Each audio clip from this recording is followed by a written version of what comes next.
The L word. That's right, liquid. Today it's all about that stuff you can put in a glass. Yes sir, fluid like the free market or like my gender. Hey, what's your favorite formula for viscosity? Mine is, okay, it's not liquids. It's lesbians. The show is about lesbians. Conceived and produced by Ilene Chaiken alongside Michelle Abbott and Kathy Greenberg, this 2004 drama series follows the lives and relationships of a group of LGBTQIA+ women in the glamorous West Hollywood area of Los Angeles. What does this show bring to the table? And why am I even talking about it? Well, the show is an important piece of queer media because it provided representation during a time when that wasn't so common. In 2004, this much outright queer representation in a piece of mainstream media was like a feast during a famine.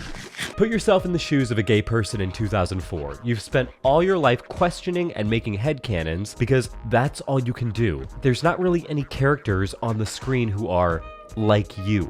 And then the L word hits, and you get to see gorgeous women going to trendy places and living a life that isn't boiled down to some stereotype. You get to see real people living real lives, well, real quote unquote, just like the theme song says.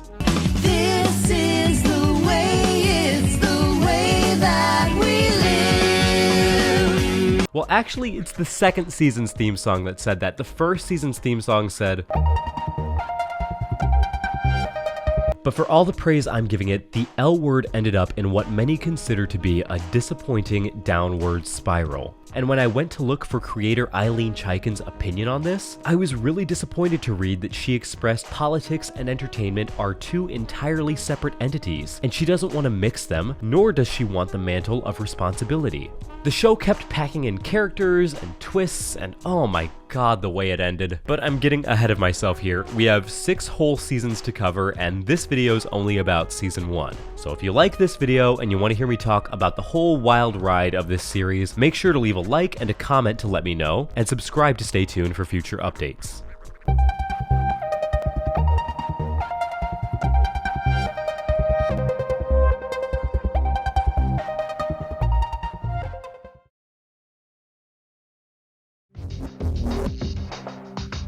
Do you know the neighbors next door? I saw them having sex in their pool this afternoon. The episode opens with Tim Haspel getting the room ready for his girlfriend, Jennifer Schechter. We also meet Bette Porter and Tina Kennard. This is a big moment for this couple because Tina is ovulating and they want to have a baby. You're ovulating. I'm ovulating. Let's make a baby. Let's make a baby. Didn't realize this show was made up of fucking parrots. We then cut to the planet. Think of this as the coffee dive, the hangout spot for all of the main characters. This is where we meet Dana Fairbanks, Alice Piasecki, Marina Ferrer, and Shane McCutcheon. When we cut back to Bette and Tina, we see that everything isn't as happy as it might seem. They're in counseling and Bette is late. Bette is career-focused to the point of being self-absorbed, and it can get in the way of other things that are important in her life. That can be immediately inferred from her behavior. She doesn't greet Jeff, the therapist, and she's on the phone as she walks in. Exactly. Okay, great. Thanks. Bye. Okay. When we cut back to Tim, he's picking up Jenny from the airport after her flight gets in from the Midwest. This is why it takes 30 minutes to go 2 miles in LA, because this guy's making out with Wisconsin over here. During Tina and Bette's conversation at therapy, multiple issues are brought up. In particular, lesbian bed death. The two have been struggling to be intimate recently. We notice Bette get defensive about this and taking control over the conversation at therapy. Immediately, something else we can learn about these two. Bette is reserved, and she requires control. Tina is giving. Through her dialogue, we've learned that she quit her job in preparation for a pregnancy that hasn't even happened yet. Tina is making massive sacrifices, and Bette just feels like she isn't in it all the way. So Tim and Jenny are still just getting into town. Jenny's like, oh my god, this is LA. It's so old school and traditional. Very traditional. And Tim's like, I saw some guy eating his own shit on Sunset Boulevard the other day. What the hell is traditional about this? Tim has converted the garage into a writing studio for Jenny, who is trying to be an author. Bette and Tina, despite their issues in therapy, are still on the hunt for a sperm donor. I have in my script, artist man comes weird. I'm sure I'll explain that with a cutaway. Oh, he does! He does come weird. So while Jenny's moving in, she spots Shane next door on a date with a girl. They're swimming naked in Bet and Tina's pool. Meanwhile, Bet and Tina go to see their doctor, and she says, "This insemination would be a lot easier if you were horny." Bet is weirded out by the suggestion and still tries to clean Tina's plate in the middle of the appointment, and Tina's like, "Wow, you don't want to f me here? I would call you gay, but that would imply you actually want it, so God, you're so straight." Then the doctor says that the sperm that they have right now is no good. Tina meets with the rest of the gang at the Planet to discuss sperm donor options. For your information, Dana, I'm looking for the same qualities in a man as I am in a woman. Big tits. Anyway, explains why. God, Dana is charming. Dana tries to make fun of Shane's wardrobe, but she's just prickly because Dana isn't publicly out yet. She has a position as a tennis pro, and this is still 2004, an era where homophobia was even more prevalent than it is today. Anyways, Jenny fucks Tim while talking about how she watched Shane fuck her date. Do you know the neighbors next door? Because I saw them having sex in their pool this afternoon. Why don't you tell me about it? This is totally normal behavior and not a statement on the fetishization of lesbians. Right to jail, right away. Alice suggests that they find Bet and Tina's donor by throwing a party and inviting a ton of guys. Jenny meets Tina and they talk about writing and the West Hollywood lifestyle. Holy fuck. How is every interaction with Jenny so uncomfy? Oh, hi. It's all very LA, huh? No, it's nice. She always feels like she never says what she's actually thinking. And if that's what Mia Kirshner was going for when she was playing her, then great job. Even with a smile on Jenny's face, I feel like I can't trust what she's saying. Also, if you want more reason to hate her, she's a self-insert writer. I have this story that I've written called Best Spoke, Sarah Schuster. I feel like that's the last story that I ever want to write about being a student. Yeah, her book title, other than being a self-insert, is a Nietzsche reference. So otherwise known as the guy you read when you want everyone to know just how loudly you huff your own farts.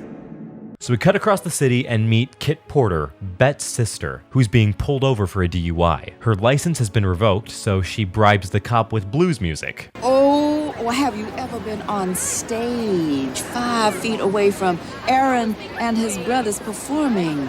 So we cut back to the sausage party. Shane's busy breaking hearts, and Tim meets the rest of the girls formally. If your ring finger is longer than your index finger, it means you're a lesbian. Everyone do the lesbian finger test at home. Ah, shit, hey, I'm one of you guys. Jenny talks to Alice about writing and meets Marina. Alice is trying to bond over mainstream interests. Oh God, Alice, they're doing macro shots of each other's lips. This is too much romantic tension. Bail, bail, bail.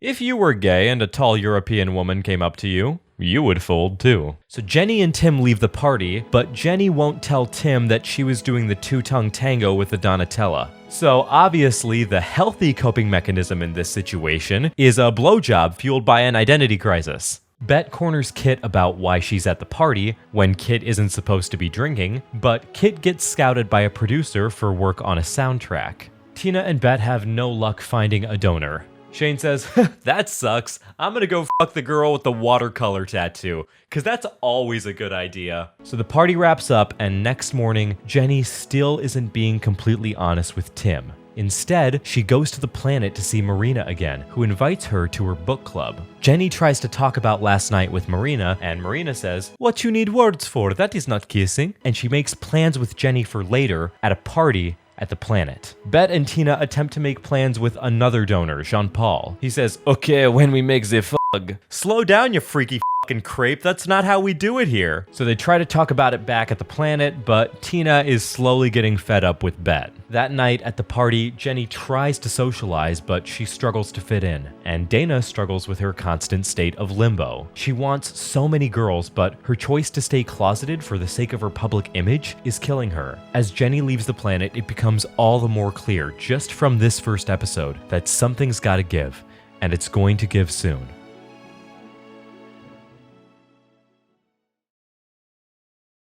Anytime you get a group of gay girls together, you are guaranteed someone to slept with someone else. I still have feelings for you. So Jenny has a new job at the supermarket, and Marina shows up. Groceries aren't the only thing Jenny's checking out. Don't laugh at that one. I stole it from Marina. Come on, I want to see you check me out. Over the mountain and over the main. Marina re-invites Jenny to her book club. Jenny's commitments are creating a rift between her and Tim. And while Jenny is opening a gap, Tina is closing her legs for Bet, whom she is feeling distant from. Marina and Jenny go to book club together. Literature and intelligent women. God, it's like the perfect trap for a lesbian. There's a particular scene in here that I want to take a closer look at. Tina comes home, sees that Bet is asleep, and cleans up for her. She puts away Bet's glasses, and she shuts off her light. I want to emphasize this scene in particular because it speaks volumes to Tina's nature versus Bet. Bet is still careless, she's dozing off, she's being messy. Meanwhile, even through her adversity, Tina still has love for Bet and wants to show it. This scene is an example of just how nurturing Tina really is. Alright, well, since it's a gay drama, we've been tender for far too long, so let's smash cut to talking about seeing a couples therapist. Look, if you really want to go back to Dan Foxworthy, that's fine by me. There's no drama like lesbian drama. Jenny and Tim go on a date with one of the other neighborhood couples when Marina shows up alongside Shane and Alice. The couple that Tim and Jenny are with immediately start ogling the other women, and Marina goes to the restroom. Jenny follows close behind. Tim stays back with the other couple and says, wine's good. Hey, so does your wife also smell like pussy when she comes home sometimes? Marina and Jenny make plans to see each other again. Tim talks to Jenny. He's noticed her being more reclusive, but Jenny plays it off as just being a little lost. She says she's doing some soul searching. That's what I called it when I spent a year getting drunk in the desert. I love and hate how the color of the scene plays into Jenny's manipulation. Warm golden tones that make the scene feel intimate and calming. It makes Jenny seem like a much more trustworthy presence than she actually is. It's during this that Marina also calls to iron out the details of her date with Jenny. Bet is late to therapy again and steamrolls over Tina, claiming to have found the perfect donor, a man named Marcus who is a recognized artist, and who Bet has already commissioned to show up and donate in the morning. And the therapist is just looking at them like, oh my god, y'all don't need a therapist, you need a divorce attorney. Marcus shows up, and after his donation, Tina discusses a concern that she has. Marcus is black. Now, if you're the kind of person that I hope you are, the kind of person that I hope watches my videos, you're probably saying, but Hotbox, why should it matter if he's black? Congrats on earning the not racist gold star. It shouldn't be a hard one to earn, but nowadays people make it hard for themselves. Anyways, Tina expresses the concern that as a white woman, she doesn't feel like she has enough perspective to be able to provide the proper support and guidance for a mixed-race child. But Bet brings up the point that not only is she black and therefore a valuable perspective for this child's life, but this is an issue that the couple has discussed before, and it's never been a problem. And the fact that it's coming up now as a concern shows the significant amount of unease between Bet and Tina. Bet meets Kit, who is the first to say something about Bet's facades. Bet puts up the image of this glamorous life, being a woman on the go, an artist curator, having everything figured out and always taking the lead, but she's actually closing her world off more than she's expanding it. By keeping up this manufactured image, Bet can never be herself. She can never have vulnerability. And that's something that is critically important in relationships. Meanwhile, Jenny meets with Marina and they go rug shopping together. Can I say that one? Is that one offensive? Tina and Bet attend an event for Bet's work together, and a male artist there expresses his interest in them. This is vulgar, I know, but the two of you were just so fucking sexy. Okay, he's an artist with paint, not words, I guess. Bet suggests that they sleep with him and have him impregnate Tina. That way, it's a donor that they've both met, consented to, and can agree on. So as things normally do in the show, they go to shit, but Bet and Tina are closer to each other through it. Somehow. Alice takes Dana to a gay bar in an attempt to socialize her and potentially find her a date. When that doesn't work out, they go back to Alice's place where Alice is like, yo, check it out. I have this chart that connects pretty much every lesbian in Hollywood. I call it the Pussy Nexus. And Dana is like, why not just call it The chart? Yo! Jenny comes home after her rendezvous with Marina, and the weight of her actions begins to hit her. She falls asleep in Tim's arms, but her spirit is heavy. In the morning, Shane sees Tina and Bet and says something that definitely sticks with me. You totally just got laid, didn't you? That gives me hope, because I love knowing that two people who've been together for so long can still make each other that happy. Shane, the devil-may-care, new girl every night, Shane, is inspired by Bet and Tina. And it makes me think about how Shane views them as a goal, an ideal, maybe even parent figures of her own. And that's heartwarming. Next door, Tim is making Jenny breakfast. Good morning, my dear. How do you like your eggs seasoned? Salt? Pepper? A lifetime of commitment? Eh? I can't be around you anymore. It's confusing to me and it makes me feel insane. And I think that this is the very first time in my life that I've actually felt safe. Do you want to be safe?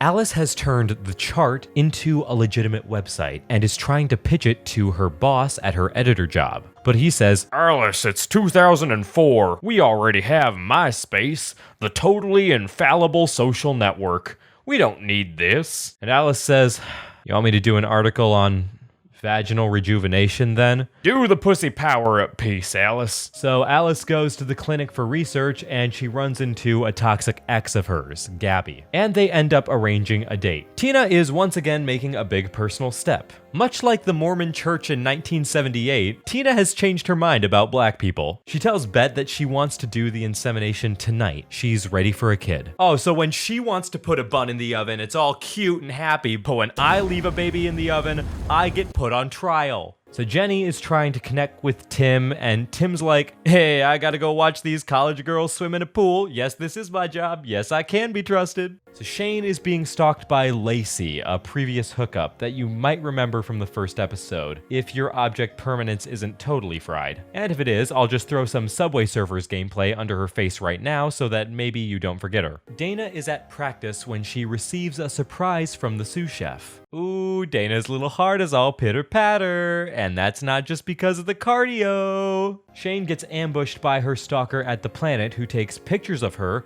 before Marina kicks her out and spots Jenny outside. Shane and Alice then talk with Dana about her newfound crush. By the way, I love this line from Shane about sexuality.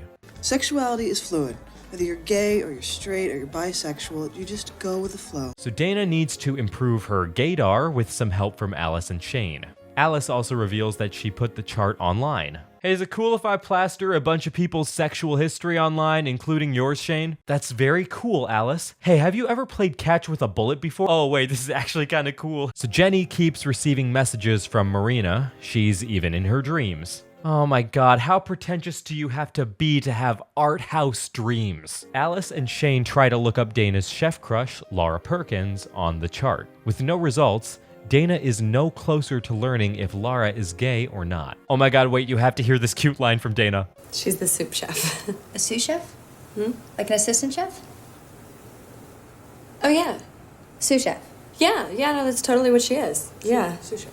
Okay, well, I might as well start with Shane. So they end up at Bet and Tina's to try and get advice. This is exactly what these two need to be dealing with while Tina is trying to conceive. But Bet and Tina's love for Dana leads them to hatch a plan. They're gonna stake out the country club and spy on Laura. The next day in the locker room, Dana's agent surprises her with good news. She's got an offer from Subaru. Can't make this up. The lesbian is being sponsored by Subaru. Bet, Tina, Alice, and Shane run their stakeout, but their results don't look good for Laura. Back at the Planet, Gabby stands up Alice, and Tim shows up and invites Marina and the girls to a dinner party at his house, and a reluctant Marina agrees to show up. Bet and Tina tag along, and it's at that dinner party that Jenny and Tim announce their engagement. Oh my god, he went to Jared. On a swimming coach's salary? I think you mean he went to Kmart, which I can say because Kmart is an alive and thriving business here in 2004 and will never fail. So it's karaoke night at the Planet, and Gabby also happens to be there. Alice is tempted, but Shane is a good friend and warns Alice of the danger.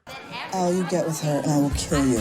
At the dinner party, Bet corners Marina. She has her suspicions about Marina and Jenny, and Marina says, "You wanted me to be sorry for f***ing the tiny American woman?" Well, yeah. Ha!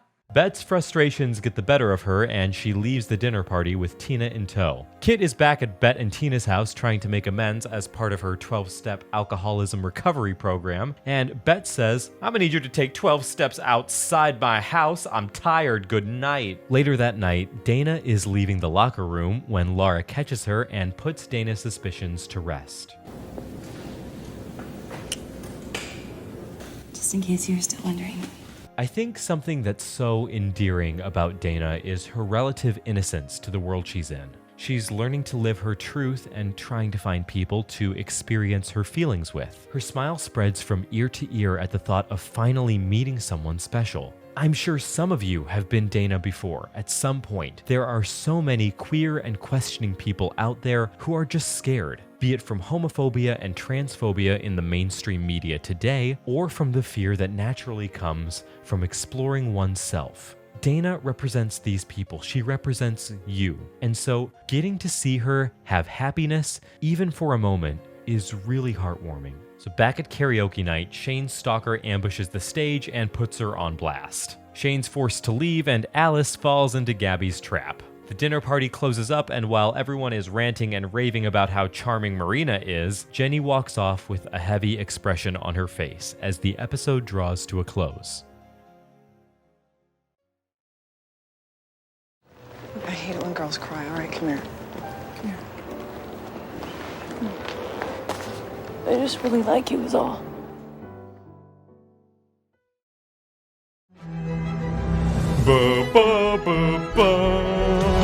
Alice wakes up next to Gabby in the blissful afterglow.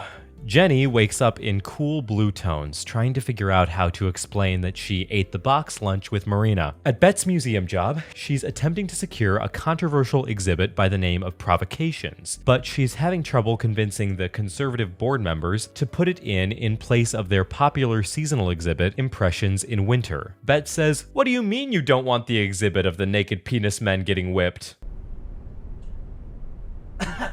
Jenny goes to the planet for a private meeting with Marina, where she says that she can't be around her anymore. Dana also asks Laura out, who enthusiastically agrees before Dana can even finish her sentence. I like this moment because Laura is seemingly as pure as Dana. Dana offers the idea of a big fancy dinner because she wants to impress Laura because she's the chef, and Laura flat out says, "No, we're not starting like that." L'Orangerie. No, that's way too expensive. I know, but I'll take care We're of not it. starting out that way.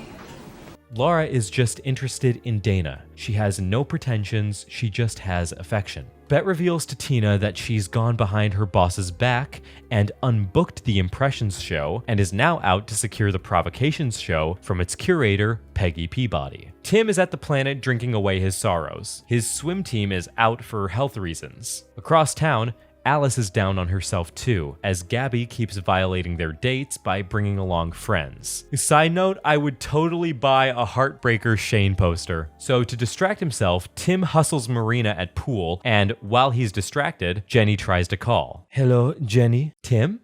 Wait a minute. My fiancé never sounds this European. Or like a woman." Jenny shows up and passes out at the sight of Tim and Marina close to each other. Tim takes Jenny home, where Jenny accuses Tim of cheating. "Hello, Kettle. My name is Pot." Alice complains more about Gabby, and everyone unanimously agrees that Alice needs to shut Gabby out for her own health. I like to soak up these moments in the early seasons where they remember to write everyone being actually good friends to one another. Bet gets a call at the planet from Peggy Peabody's representative that Provocations is no longer available. But thanks to some gossip Alice overheard, Bet gets on her way to Santa Barbara to see if she can catch Peggy at her hotel. Shane finds Lacey out front handing out more flyers, and it's here where we get an outline of Shane's moral compass. What does she have that I don't have? Nothing. It's not about having something or not having something. I don't do relationships.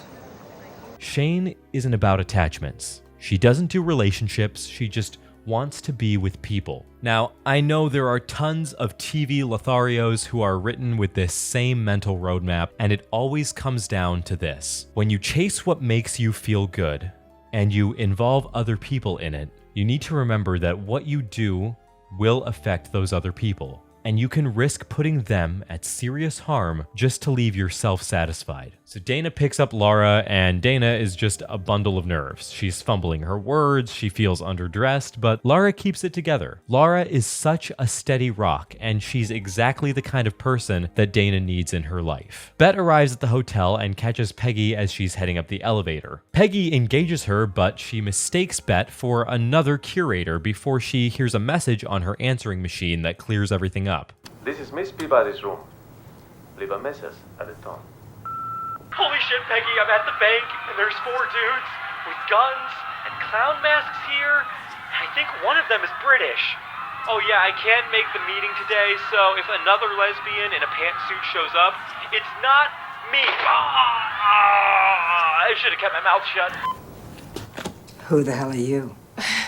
Alice finally confronts Gabby about her behavior and kicks her out of her life. Peggy and Bet bond over mutual taste in art and mutual taste in drinks. Oh my god, that is a big picture of alcohol. Even though the two have a fun time bonding, Peggy says that if Bet wants the Provocations show, she'll have to talk directly to her curator, and that's something that Bet is not eager to do. Tina stops by to see Jenny after her fainting spell and asks if everything's okay. Then she presses Jenny about Marina. She mentions rumors have been circulating and she offers support. Later that night, Shane and Lacey are trying to make their situationship work, but the cracks are obvious. Jenny shows up to confront Marina about the rumors and she's like, "Who's the snitch?" And Marina says, "You bitch, have you not seen how you've been acting? I'm Italian, buongiorno." And that's the end of the episode. Right there. Oh, yeah. He's gonna be so excited. About tonight, I think you should bring Harrison. That's what people want to see. I'm pregnant. I didn't know what you were wearing, and I didn't want to end up looking like twins. Oh, hi. So right off the bat, there's lots to keep up with. Dana and Laura are in bed, and Dana is clearly ashamed of something. Tina is buying bulk pregnancy tests in anticipation, and Alice says, "Hey, I'm done pulling back the meat curtains. I want to f*** a dude now." So we'll see how long that lasts. Tim and Jenny are at the planet. Jenny is eager to get at Marina again, so when she sees her leave for the toilet, she's close behind. Tim notices Jenny taking a while and says, she's been gone just long enough to start getting fingered. Maybe I should go check on her. And Jenny just barely makes it out without being caught. Back at Bet and Tina's house, Tina's test is positive. Kit arrives to share in the good news and also receive a letter from David. Who's David? We don't need to know yet. They don't explain it yet, so let's go to Bet at the museum, trying to get a hold of provocations and impressions at the same time. She's overloaded with stress, so when Tina calls her to ask for dinner so that Tina can surprise Bet with the pregnancy, Bet is hostile. I'll make it all better. The only way you can make it all better is if you come up with a show for my big gaping spring slot. That's what I call my pussy. Jenny gets a call for dinner from an old professor that she has a sexual history with, which makes Tim a little jealous. But we'll solve the problem the same way we solve every other problem in this show. Well, bang, okay? Back at the planet, Dana admits that what she's been so ashamed of was just female ejaculation. So Alice congratulates Dana on her trip to the water park. Alice has her eyes on a guy, but through a conversation between them and Shane, we learn that her name is Lisa and she identifies as a lesbian. I should put a disclaimer for this, but the show doesn't handle transness or bisexuality or really a lot as well as it could. Like, Lisa being a lesbian-identified man, quote-unquote, is treated as a punchline. Lisa's a lesbian. I'm a lesbian-identified man. I know.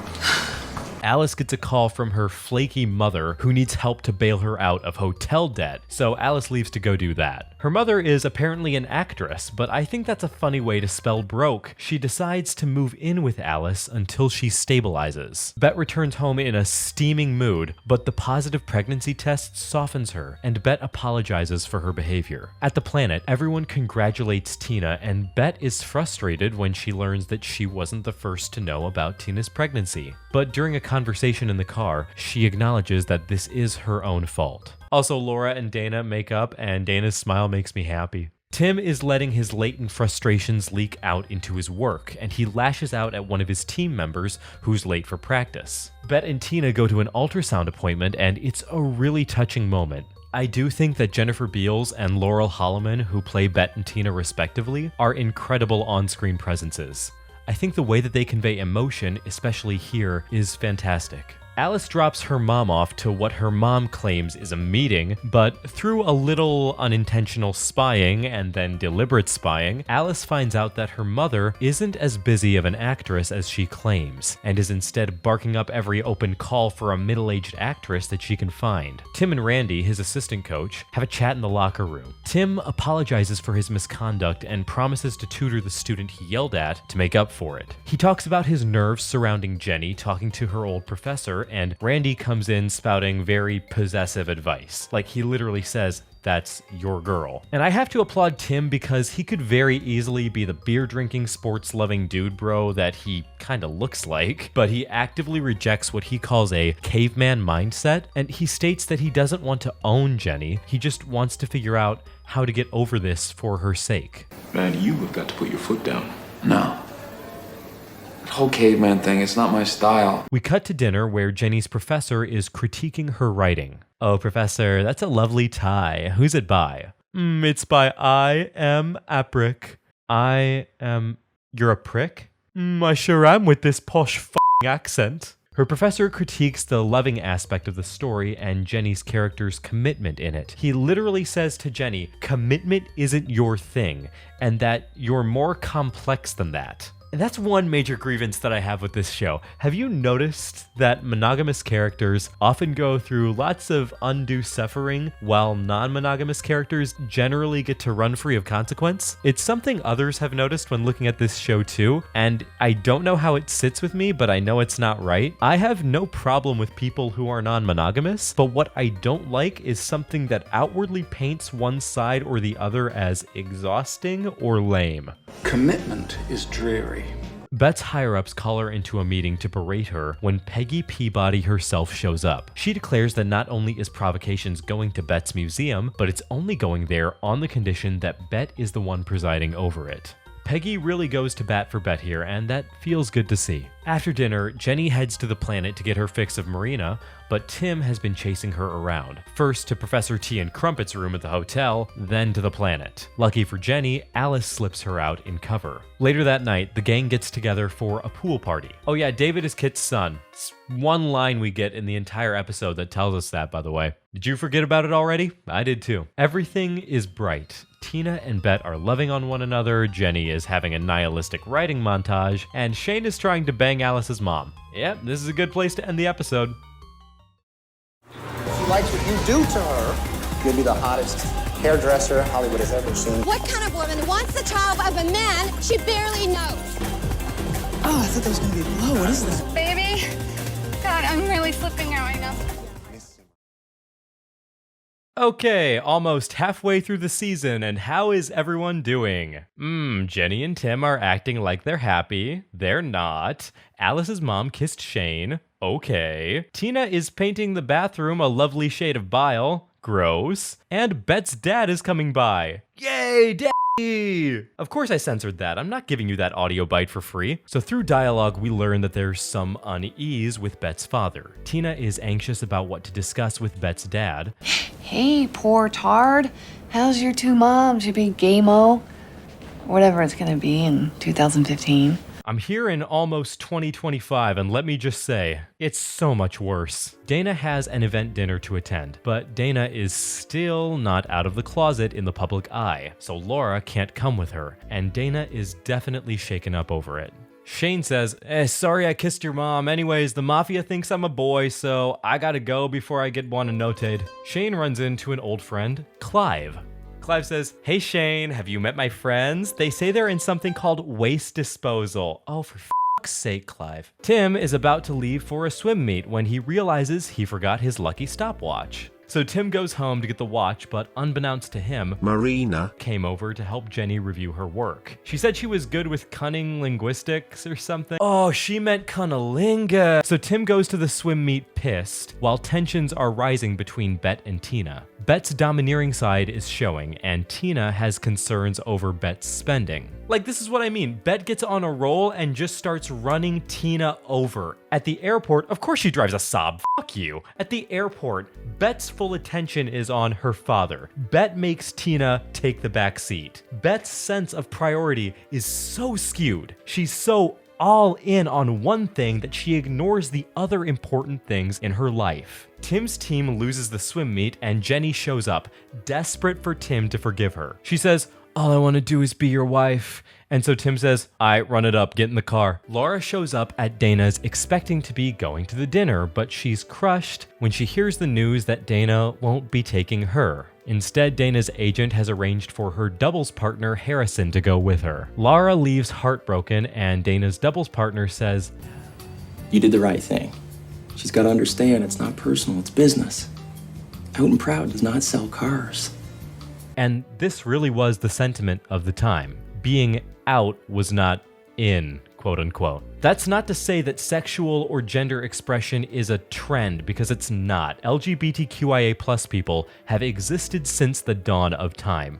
But unfortunately, it's only recently that being queer was more accepted in mainstream media, and even shown. And during the time period of this show, 2004, being out was still frowned upon. It would still get you heavily scrutinized. Tim takes Jenny to the planet and makes her tell Marina that they won't be seeing each other anymore. Marina covers for Jenny and says that Tim saw everything, the beginning and the end. There was nothing before that. Oh, don't look like that. Don't look like you two haven't been dining at the Y together ever since Jenny got to town. Shane is worried for her friend Clive and doesn't want him being a toy for big players in LA. As a favor, she agrees to take him in to her already crowded home. Oh yeah, isn't she still living with what's-her-tits from a few episodes ago, Lacey? From earlier, remember they were trying to have a relationship, but now they've forgotten about that, like less than 2 episodes later? That's how much consequence the actions in this show bear. Where was I? Oh yeah, according to this show, Shane is canonically responsible for Pink's faux hawk, and I'm taking that to the grave. Alice kicks her mom out to go stay with Alice's brother, but Alice shows her that she still has love for her in her heart. Bet and Tina have lunch with Bet's dad. Man's name is Melvin, by the way. And it's here that we learn that Melvin not only doesn't recognize Bet and Tina as being in a real relationship, but he refuses to acknowledge the baby that Tina is pregnant as his grandchild. Like, when I tell you this man is an old head in his bigoted beliefs, I mean he busts out the, "This is not biologically possible, this is not my grandchild." And Tina's like, "Okay, but the donor is black." You racist little shit! Tina excuses herself from dinner, and when we cut to Tim and Jenny, they're doing the only sensible thing that should be done in this situation. Quickie chapel wedding! I shouldn't have to explain why this is a bad idea. These two have taken no time to truly heal from what's happened. There's been little to no communication. Jenny is doing this just to try to placate Tim, while also maintaining her own status quo. Dana shows up to Laura's and apologizes profusely. Laura, bless her heart, is understanding, but on one condition. She has to be more out of the closet, slowly but surely. And while it is definitely a major change for Dana, Laura explains her motivation in a way that I think maybe some people need to hear.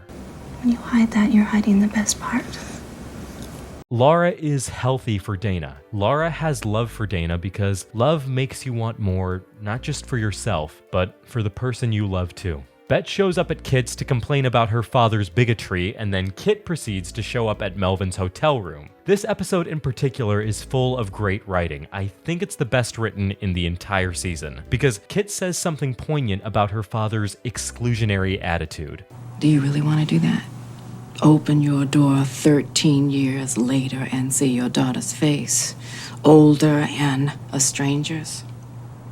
Melvin is a man who prides himself on tradition and living a pious and respectable life, but his dedication to that has made him ignore the other important things in his life. Now do you see where Bet gets it from? Melvin reconsiders his attitude, and Tim makes the heavy decision to leave Jenny at the altar. Well, it's not really the altar anymore since they're married, so Tim makes the heavy decision to leave Jenny at the Tempur-Pedic. He gets pulled over for speeding, and he tells the cop everything that's been happening. I'm sure this man will give responsible advice as a member of law enforcement. You ever watch pornography?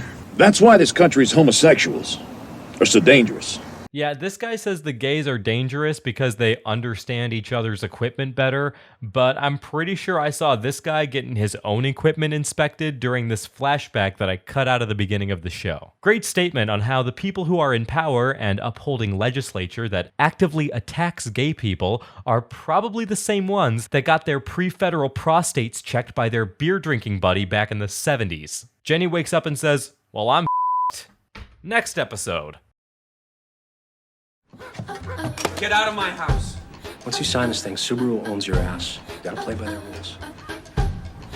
You make me come so hard. I need you to stop. Okay, Clive invites Shane to meet his new friends, who were only into Shane because they thought Shane was a guy. However, out of kindness, Clive's friend sets Shane up with an important appointment with Sherry Jaffe, a high-profile client's wife. And how do we celebrate that? Oxy! Woohoo! Why can't I feel my arms? Tim is back at the house in LA. Jenny is slowly hitchhiking her way back to town. I know that hitchhiking is super outdated, so for my younger audience, here's how I can explain it. Imagine that to get somewhere, you stood by the side of the road with your thumb out in the air until, against every self-preservation instinct that you have, you let a random stranger pick you up and take you there. This is just what they did if they didn't have a car or public transport, which, if you live in the United States, you didn't have anyways. You see, Europe, I can make jokes about you because I also make fun of America. I play both sides, you see? I'm fair. Now, before this next scene, I'm gonna go watch two French guys fight over who's more racist. Yo, he hates Italians. Tim fights with Bet after she reveals to Tim that she had her suspicions about Marina and Jenny for a while. Bet is due to be flown out on business by the Peabody Foundation, and while Tina would love to come along, her health isn't allowing her to fly right now, so she sits this one out. Shane's roommates are planning an event night called Twat. It's really, really lonely here at the planet. And your roommates are over here saying twat like they have Tourette syndrome. So Alice is lonely at the planet when she runs into Lisa again, who talks with her and validates her feelings about her mother. Shane gets busy with a client, Tim goes to the police to file a missing persons report on Jenny, but it's far too early, so the cops won't do anything. Tina Runs into Marcus's partner, Lei Ling. Yeah, they named the one Asian girl Lei Ling. What in the J.K. Rowling ass naming? What's next? Oh, meet my gay friend, Dick Swallows. Off. Anyways, the whole thing is unnecessarily stressful, but you know who's not stressed right now? Jenny, cause she's high as on mushrooms after she got picked up by a random couple. Oh no, what a shame we have to cut away from such substantial content. Anyways, Marcus's girlfriend continues to harass Tina in person and over the phone, and everyone shows up at her house to keep Tina company and play poker. Meanwhile, Bet is caught up shaking hands and doing business, completely deaf to Tina's cries for help. Tim reaches out to Jenny's mother in an attempt to track her down, only to learn that Jenny called her mother, but not Tim. So he goes to the next logical place he can think of to search for her. Where is she? Why don't you come in? See, that's good writing! Tim argues with Marina before getting kicked out. Two great bits from this next one. First is Shane. Hey guys, liquor in the front, poker in the rear. Do you have to make that joke every time we play this game? Yes, I do. And then when the girls gossip about Lisa's identity as a lesbian, and Kit makes a great point. Damn, what is it with you people and your need to take apart everything? If the dude want to give up his white man rights to be a second-class citizen, then hey, welcome to our world. Okay, she's got a point. Okay, maybe not the best way to handle a trans character, but much better than what a lot of media at this time was doing. Bet finally picks up her phone. Bet says, hello? What?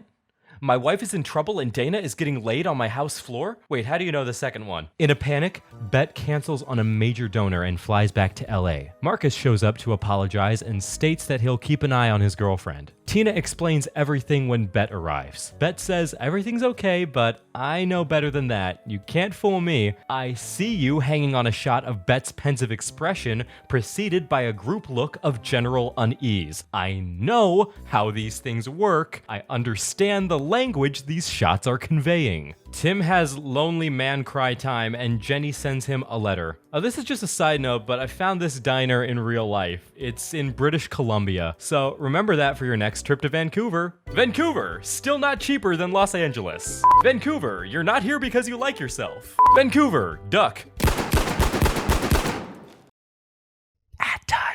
This episode of A Horrible Review is brought to you by the Hotbox Store. Shop the latest arrivals just in time for spring and summer. You can get some of my personal favorites like the Harmony Tee, the Chill Hoodie, the Heatwave Hoodie, and the By the Poolside Tee. Don't ask who that guy is, we fucking killed him after. The Hotbox Store is one of the best and most direct ways to support the channel. LWord15 for 15% off of your order. If you buy anything, make sure to tweet the photos at me with the hashtag HBMerch, and you might get featured at the end of these videos. Visit the Hotbox Store, that's hotbox.creator-spring.com.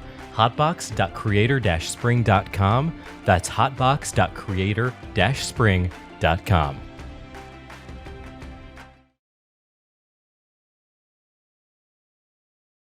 I think it's time we met formally, don't you? I'm sorry. I didn't do this to hurt you. Is this about the baby? Or am I falling out of love?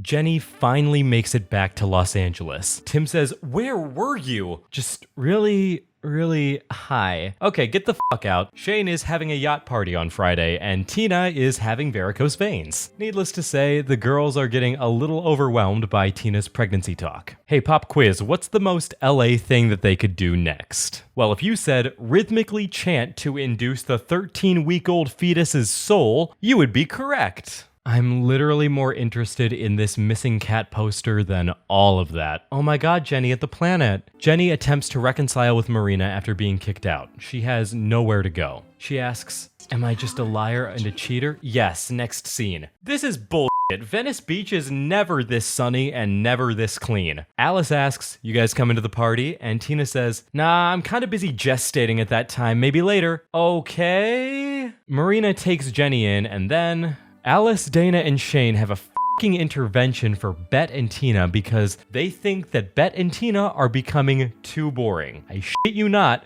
they are concerned because they think that Bet and Tina are becoming too much of homebodies. I think the better way to go about this would be to focus more on boundaries rather than calling them just outright boring. Because I can understand not wanting to hear about pregnancy talk 24/7, but that's their lives right now. The baby is their focus. So it makes sense that it's a lot of what they talk about. Bet and Tina try to go against the grain and shake it up by attending Shane's yacht party. And I'm sorry, but ever since I learned that this show split filming between LA and BC, I cannot see this as an LA pier.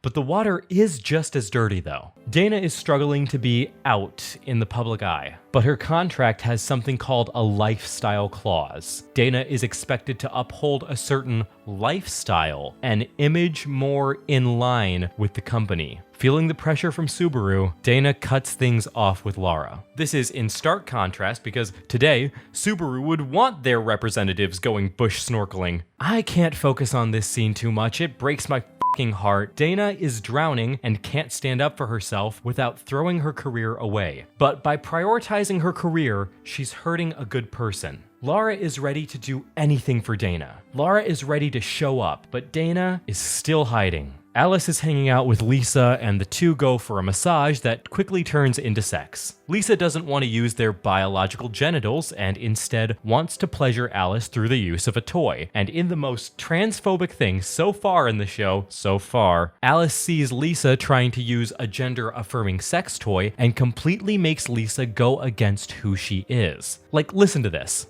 You're kidding, right? Because you're a man. You know? You got the real thing. That's how I want you to, okay? My god, you've got to be real gross for me to not even notice Jenny and Marina showing up. But they're here. Bet and Tina aren't though, not anymore. Shane is snorting fun dust off of some girl's chest when she says, "Aw shit, my best friend is puking sense is tingling." So Shane and Alice help Dana through her rough time. In the morning, Shane laments how skewed Alice and everyone's perspective might be about Bet and Tina. Now when I think about it, what's more boring, right? You get to make endless lists. You blow your head off and then puke over the side of the boat. Or you get to go home. You get to sleep with the same person you've been in love with for 7 years. While I'm thankful for this little rumination, their intervention has had its effect on Bet, who is already worrying about her lifestyle to herself. Oh yeah, Kit's son David is coming by. I'll be honest, I can't be asked to be invested in this subplot. Kit's stress around her son is so convoluted and ambiguous, and I can't deal with the way the show delivers it. The history is murky. I feel like at every turn, I'm lacking a little context that they're just holding out on giving me because they think it increases drama. David shows up, sees Kit drinking what he thinks is alcohol, but is actually seltzer water, but he doesn't know that, and he doesn't bother trying to clarify it, so bye-bye, mommy. Can't let you have that one for free either, I'm censoring that. Oh yeah, Jenny and Marina are living it up until Jenny learns that Marina has another lover that she's been keeping secret. Okay, so she's out and Dana is about to be too. Because Dana impresses Subaru, who ends up actually approaching Dana about being out. They say they want to present her as the gay Anna Kournikova. Dana breathes a sigh of relief, fires her incessant agent who's been trying to hold her down, and Jenny shows up to Tim's, begging for a place to stay. Eventually, Tim relents. And I just want to point out the absolute audacity for Jenny to still be wearing the ring Tim gave her, even through all of this. Jenny crashes and sleeps under the weight of her choices. I thought it was a little quiet down here. But when I come back, I want my home the way I've left it. Ever try something like this again, she will regret it. Who the hell are you? Oh no, that's fine. We don't need to introduce characters that we put on screen. Yeah, just say something vague about her being Jenny's old roommate. Yeah, I'm a real estate broker.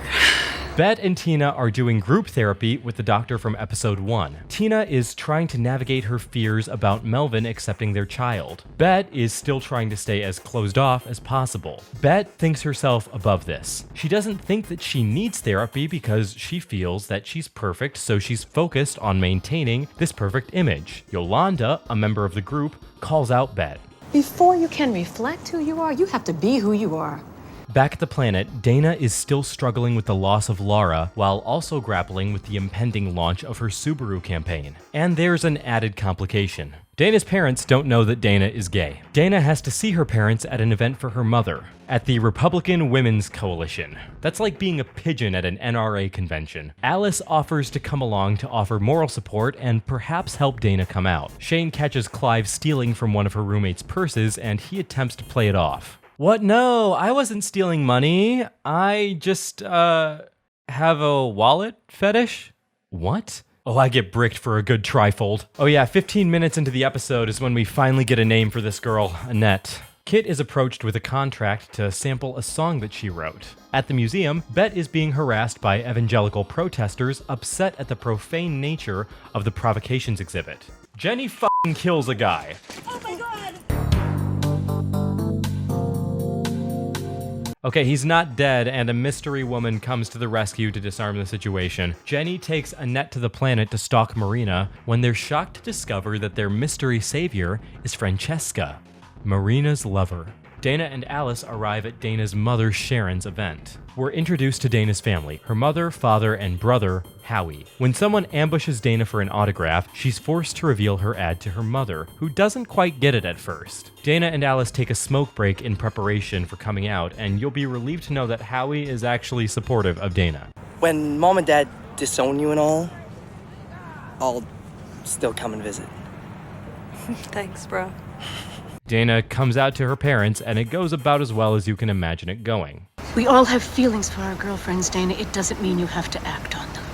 This is f***ed up because to Dana, it's more people that she's lost in the pursuit of being herself. And because of that, she's left to feel like it's her fault. How is Dana supposed to feel safe being herself when being herself just makes her lose more and more people? Jenny and Annette plan to show up to the lesbian event night twat in hopes of making Marina and Francesca jealous. Elsewhere, Clive gets kicked out after Shane's roommates discover his theft. He guilt trips Shane into giving him money and drugs, saying that she would be nowhere without him. And it hurts to see Shane getting taken advantage of when she's trying to feel for someone and trying to open up instead of living this no-strings-attached lifestyle. In a moment of silence, Bet lets her thoughts brew. She's panicking that she's not only losing track of herself, but also falling out of love with Tina. Jenny and Annette try to make Marina and Francesca jealous, and it ends with Jenny being invited to dinner. But Marina and I would love to have you over for dinner sometime. Oh, that's great. She's told me a lot about you. Jenny, start looking at coffin sizes, preferably before the next episode. Ciao. I want to challenge Faye Buckley to a debate. The woman's a gladiator in the public arena. She's brilliant. Stay out of my life.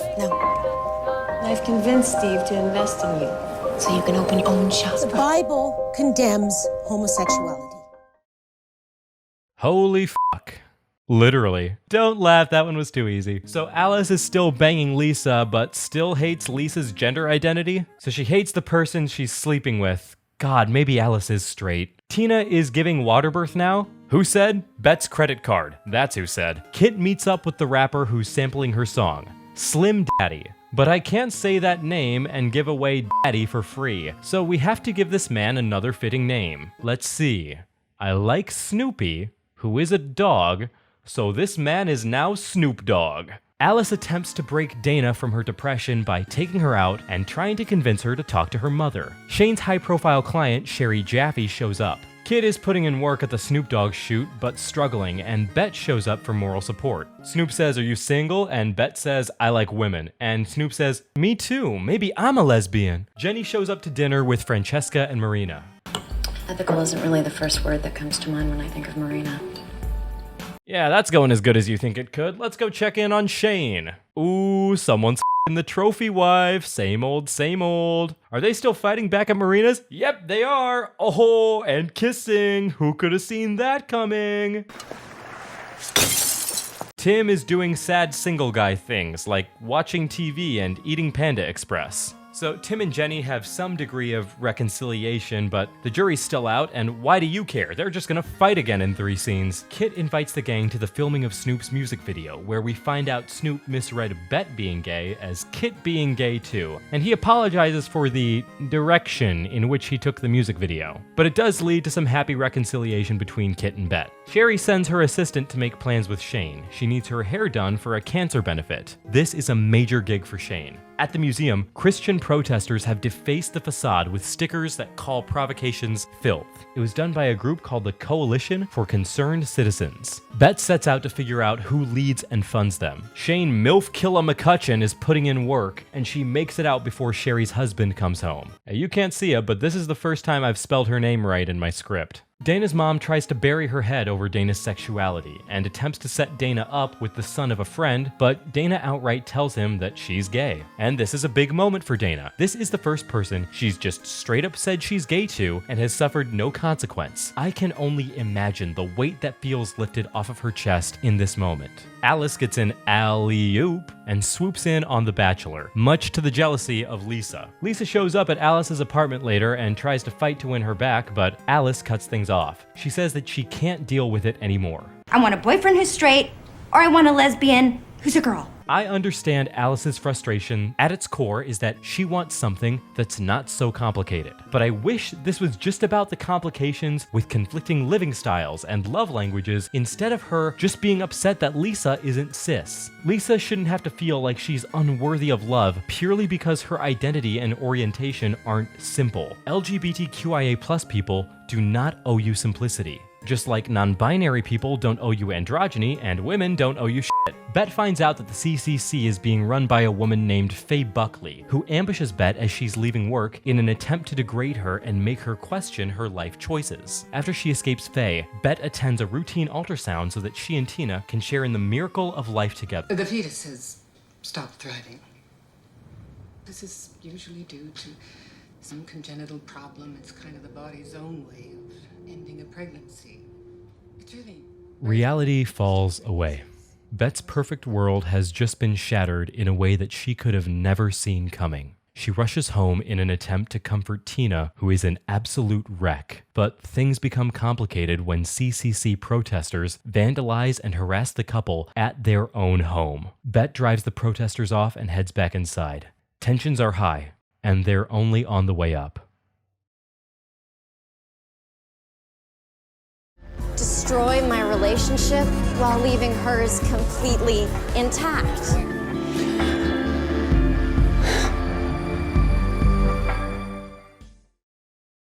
Opening the episode after a miscarriage with Tina stirring a broken egg yolk is evil. So Tim's banging Trish and Jenny is still weird. Marina and Francesca are having intimacy issues.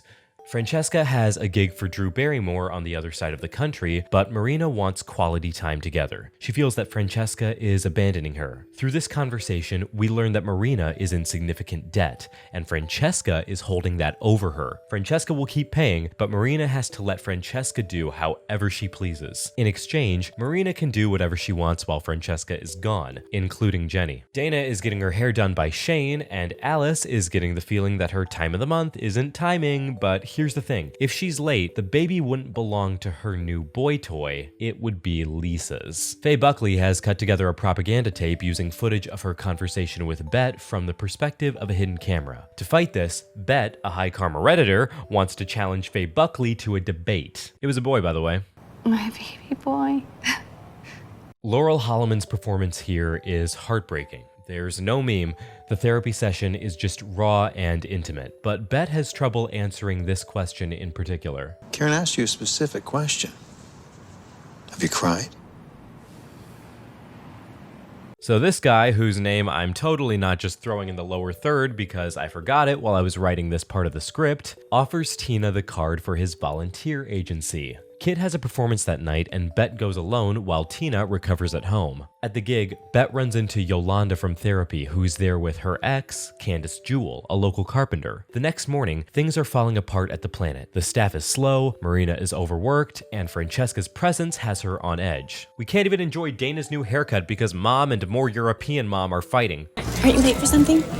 Yes, the next scene. Let's go, her delivery scared me. Back in the B-plot, C-plot, whatever layer of plot we're on at this point, Sherry Jaffe has called in a favor from her husband, Steve. He has an empty building he wants to give Shane so that she can open her own hair salon. And Shane's like, yeah, looks great, Steve. This is a lovely building for me to bang your wife in. Shane shows up to the Jaffes the next day to do more business with Steve, but Steve wants Shane's help. He says, Shane, I'm a Hollywood father, so I'm very disconnected from my daughter, Clea, and will pay anyone who isn't me to hang out with her. What do you say? And Shane's like, oh man, Steve, I guess I'll hang out with your hot Y2K coded daughter. Oh man, like if it's doing you a favor, like how could I say no, you know? At the CAC, things are on shaky ground. Board members are resigning and Bet's debate practice is not going well. Tina is at Oscar Alvarez's social justice headquarters and begins to use his research team to look into Faye Buckley. She calls Bet with what she finds, and Bet is frustrated that Tina isn't separating her home life from her volunteer life enough.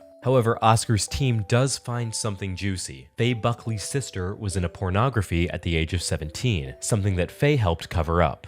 Armed with this as ammunition, Bet and Tina are ready for the debate. On the other side of town, Shane finds out that Steve has an ulterior motive for this hangout. He wants Shane to sell Clea on spending more quality time with Sherry, but the only thing Clea wants to buy is Shane's coin purse. But Shane, in a moment of strength, says no because she knows she's too tangled up in Sherry. Dana and Jenny have a few drinks and then go back to Jenny's to hang out. Jenny's like, fuck, Dana's out of the closet now. Oh, okay, I have to be really gay to show my support. Think, Jenny, think. What is the gayest thing you could say right now? Do you want juice? I'm so sorry. Oh, God. Maybe we should just be friends or something. Yeah.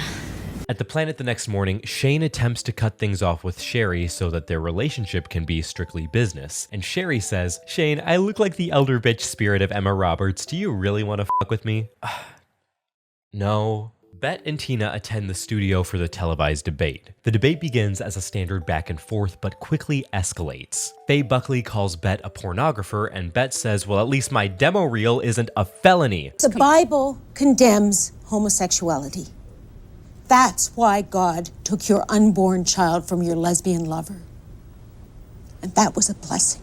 The acting in this scene is devastating. Even Faye can see that she's gone too far and goes to comfort Bet in a moment of regret, but Bet doesn't want any of it and hands over the tape to the host. The episode ends on Bet in tears.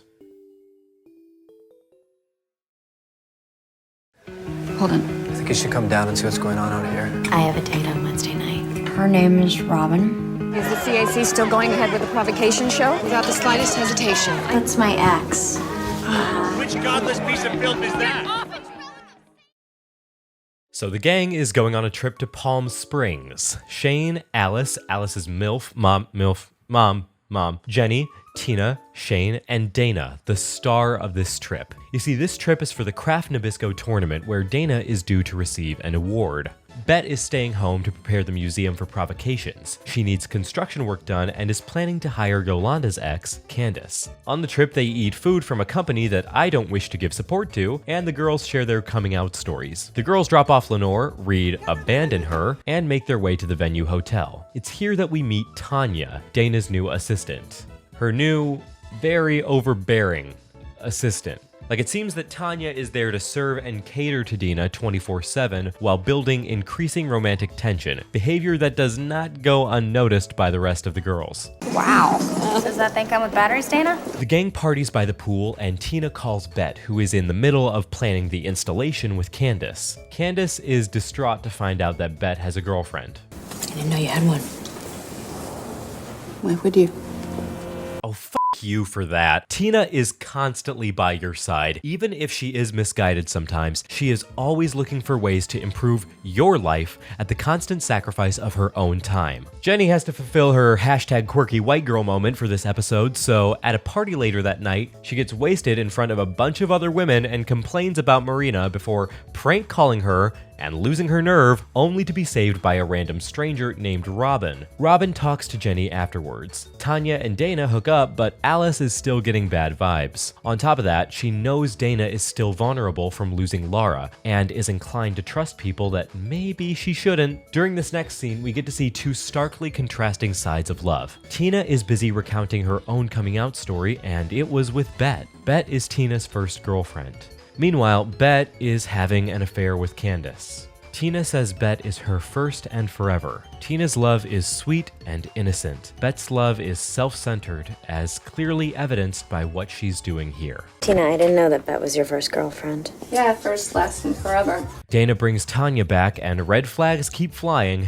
For one, Tanya seems to change her likes to mirror Dana's. In one conversation, she starts out hating cats, but when Dana mentioned that she has a cat, Tanya completely backtracks and starts loving cats. Alice also mentions that she gave Tanya $50 for gas, and by watching the pump, she notices that Tanya spent just over half and pocketed the rest of the money. It's clear to the entire group that Tanya is a grifter, but Alice is too scared to speak up because she doesn't want to jeopardize Dana's happiness. But I think allowing Dana to carry on with someone like that only promises her an unhappy future. The episode closes on Bet in the museum, drowning in pressure from her responsibilities and her mistakes.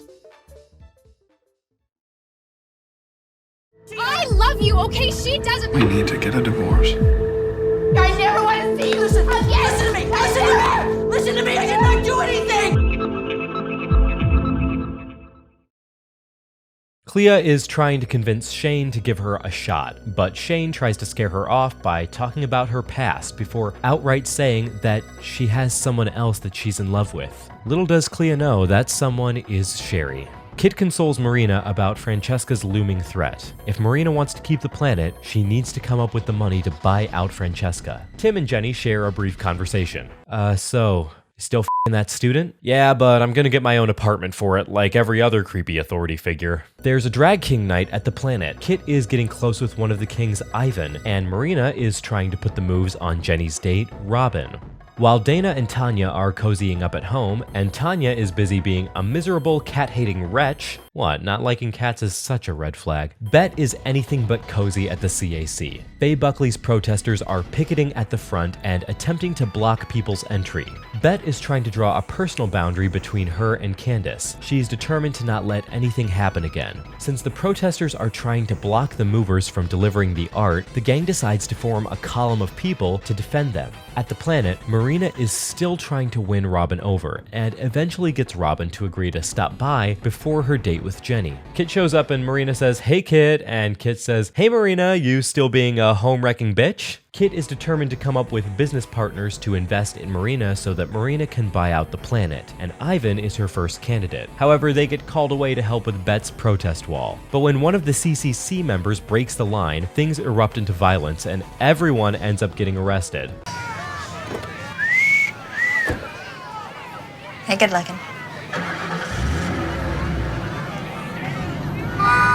Oh, but Jenny can just go to the aquarium and watch the manatees fuck or whatever. And because Jenny always needs more complication in her life, she gives her number to Jean, an employee of the aquarium. Oh, also at home, Tim tries to understand more of why Jenny left him. He asks if it was his own fault, and Jenny straight up tells him no. It's not much, but it's more of a dialogue than these two have been having. Back at the jail, everyone's trying to make their free phone call for help. Bet and Candace are being held separately due to their positions as leaders. Alright, we've watched enough Orange is the New Black. We know what happens when two women are in a prison cell. Do you want to play an alphabet game?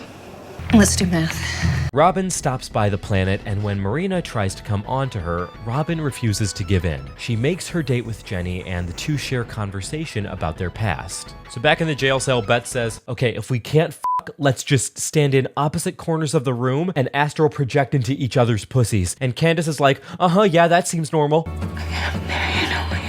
More people show up, including Kit, Bet's co-worker, Oscar, and Tina. After some phone calls, Bet and Candace's release gets expedited, and soon the whole gang is free to go. This is the first time Candace gets to meet Tina. Tina says, hi, nice to meet you, and Candace says, hi, I wasn't just coming to your girlfriend's extra-dimensional presence. Weird, I never said that you were. So everyone gets on their way home except for Shane. Shane instead spends the night at the police station, waiting for a ride from Sherry that will never come. But you know who did come? I had this insane idea that you and I could be together. Because it felt real. It was a delusion. Okay, it's the series finale. How do we open the episode? I got it. Hard, gratuitous sex for 7 minutes to establish viewer retention. Brilliant. Bet and Candace meet in secret at a parking garage. Victorian hotel getaway. Victorian hotel getaway. Surprise, it's more porn. Tina and Oscar are restoring a house for Oscar's work and need a carpenter, so Tina reaches out to Bet's assistant to get Candace's number. The finishing touches are being put on Shane's building when Steve shows up, but it's not to celebrate. Steve confronts Shane. You know, when you're in business with someone, you gotta learn to keep it in your pants when you're around their family. Now, I already knew my daughter was into girls. So it turns out Clea has been lying to her parents and saying that Shane slept with her. Shane flies off the handle and shows up to the Jaffies. Clea lets her in and Shane goes looking for Sherry. She finds her and apologizes, but Clea catches them in the act. Listen to me, I did not do anything! Alright, she's lying, I swear to God I didn't do it! I would never do that to you. Fucking bitch! Clea! Tim confronts Jenny about their marriage. Yeah, they're still legally married. I know it's strange when these episodes have consequences that actually last. So they start to make plans for a divorce. Kim and Ivan are getting closer and Bet confronts Kit. She's worried that Kit is unintentionally leading Ivan on, but Kit remains blind to Ivan's advances. Oh yeah, Tanya killed Dana's cat. Yeah, in the last episode, Dana left her cat in Tanya's care, and Tanya neglected him. These must be the writers that went on to do Sex Education. Jenny makes her date with Jean, but starts to have a breakdown during sex. Jenny is dealing with everything that she's been bottling up coming to the surface now. I wish I could feel worse for her, but she willingly ruined her own life and also tried to get dick in front of my sea turtles. I love sea turtles. At the funeral for Dana's cat, Tanya creates more tension between herself and the rest of the gang, who's already noticing Tanya and Dana becoming more and more codependent. It's clear that Tanya is taking advantage of Dana's emotional frailty, but hey, at least it can't get any worse. Tanya and I are engaged, we're getting married. Bet finds out that Tina contracted Candace behind her back, even though that shouldn't be an issue because behind her back implies that Candace belongs to Bet when Candace is her own person. Now Bet apologizes for this, but the rift between Bet and Tina is already clear and growing once again. Tina and Bet are both getting caught up in their own worlds and losing sight of one another. And Bet already has infidelity under her belt, making the relationship uncertain. This is where I want to bring something up because I'll have no other place to bring it up, and this is either incredible foreshadowing or uncanny coincidence. In episode 11, Bet mentions Kurosawa. Kurosawa was a Japanese author and playwright. In that episode, Bet and Tina walk hand in hand under the number 4, studio number 4. In Japan, the number 4 is the number of death and misfortune, and the couple holding hands underneath that could signify a bad omen for their relationship. But that's just a theory. A gay theory. So Jean brings Jenny home and stays with her into the morning, not making any advances and actually talking with her in earnest about her sexuality and life story. And in the vein of earnest conversations, Kit has an honest talk with Ivan about their relationship. Kit doesn't feel like she has an attraction to Ivan since he's not a cisgendered man, and claims Ivan is not what she's looking for. Do you know what you're looking for, kid? Oh, no, not in the big picture sense that you mean. How do you know I can't give it to you? God damn, he's good. Tim notices Jean leaving Jenny's pad and flies off the handle at her. All the outrage of Jenny's lies comes out once more, and the two agree that Jenny should move out. Under the stress of construction, it seems that Bet's proverbial line in the sand between her and Candace isn't holding up. Provocations opens to roaring success, but the launch party is a hot pot of interaction for the gang. Tanya and Dana are disgustingly closer than ever, and people are starting to feel like Alice's suspicions are just overreacting. Shane finds Sherry and attempts to talk to her before Steve gets between them and threatens that Shane will be risking her life if she tries to keep things up. Against Steve's warning, Shane finds Sherry in one of the exhibits. Shane pours her heart out. Shane has been struggling to feel. It's why she lives her life with no attachments. And now when she finally opens herself up, it's all ruined. I had this insane idea that you and I could be together. Because it felt real.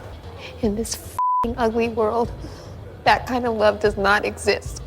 Jenny is mingling with Jean when Robin shows up, accompanied by Marina, who has still not told Robin anything about her past with Jenny. Jenny and Jean take off, and so do Kit and Ivan. While Tina is seeing Kit and Ivan off, she catches a glimpse of Bet and Candace. Jean takes Jenny home where Robin is waiting. She made Marina come clean to her and she wants to apologize. The only problem is, so does Marina, who left a message on Jenny's answering machine. Jean and Robin prepare to take off, but Jenny doesn't want to be alone. Tina confronts Bet.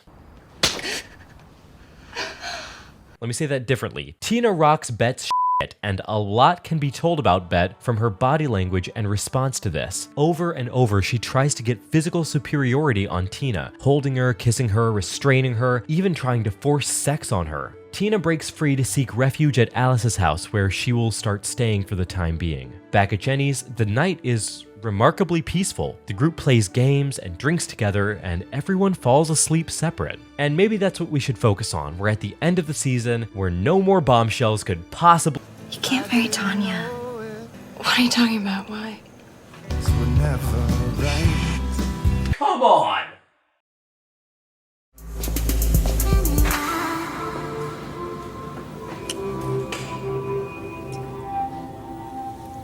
Just in case you're still wondering. The L word is not perfect, but that doesn't mean that the L word isn't important. I think that the L word was an incredibly necessary piece of queer media. So long have the airwaves just been straight, cis people airing their problems and lifestyles. There needs to be room for more. I know, growing up as someone who is very confused about their gender and sexuality, that only having certain types of role models in front of you can really fuck with your perception of yourself and make you feel like what you're feeling right now is wrong. But all lifestyles, however messy or unorthodox, at least deserve to be shown so that people living that same way don't feel like they're wrong just because they don't see themselves anywhere. Find yourself in someone here. The writing is smart, but I do think that the pacing of plot lines can be jarring to some viewers. There are very fine details only mentioned in one line of dialogue or two in the middle of the episode. It can be so easy to lose track of things if you aren't paying close attention. It should be noted that the show can also sound awkward at times because of how the audio is balanced, or because of ADR causing a lot of lines to have weird volume and tone issues. Like you recorded in downtown LA traffic and expected to not have to redub lines in post. Anyways, I think that the melodrama is a love it or list it type deal with this show. You're either the kind of person who likes to observe those kinds of interactions, or it will definitely get annoying to you because it is everywhere. Everything is so dramatic in this show. And last but not least, I praise this show for the way that it's shot. It is shot beautifully. There are plenty of scenes and settings that will take your breath away. All in all, the L Word Season 1 gets an 8 out of 10. Would recommend. and this has been the Hotbox. Thank you so much for watching all the way through, and make sure to leave a like, spread the video around, and leave a comment. Let me know what you think of this video, if you want me to do the rest of the seasons of this show, or tell me what you want to see a horrible review of next. It could be an anime, a video game, a sitcom, anything. Don't forget to keep up with me on all my socials, linked below and in the pinned comment, and check out my merch store. Whenever you're watching this, I hope you have a good rest of your day and an even better tomorrow. And I'll see you in the next episode of whatever I make. And until next time, this has been the Hotbox. Bye!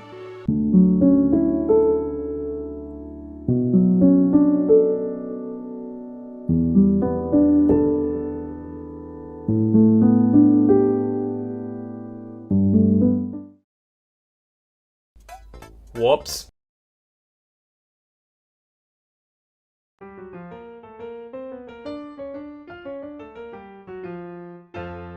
And Jean-Paul says, okay, when we make the fuck. And Tim's like, I saw some guy on Sunset eating his own fuck.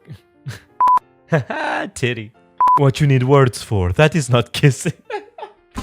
Fuck. Next time I shoot someone, I'm going to offer the officers tickets to a Black Keys concert, and just see how that goes. Haha, titty. Tina and Bet attend an event for fuck.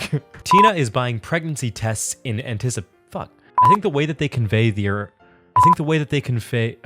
Tim's team loses the swim meet and fuck me in the mouth. Tim's team's fuck. The Hotbox store is the best way to directly support fuck me in the mouth. Is the best way to directly support giving me God damn it. The Hotbox store is the best way to support giving me money. The Hotbox store. Tim fights with Bet after she reveals that she knew things had been happening between Marina and Jenny for what the fuck did I just read? What the fuck did I write? What? Tim fights with Bet after she reveals that she knew things had been fuck. Shane is having a yacht party on Friday. Kit is approached with a contract to sample a song she wrote, and Clive is trying to steal. Ah, motherfucker. All over again. Kid has a performance that night, and Bet goes alone with Tina. And what? The gang parties by the pool, and Tina calls Bet, who is in the middle. Fuck.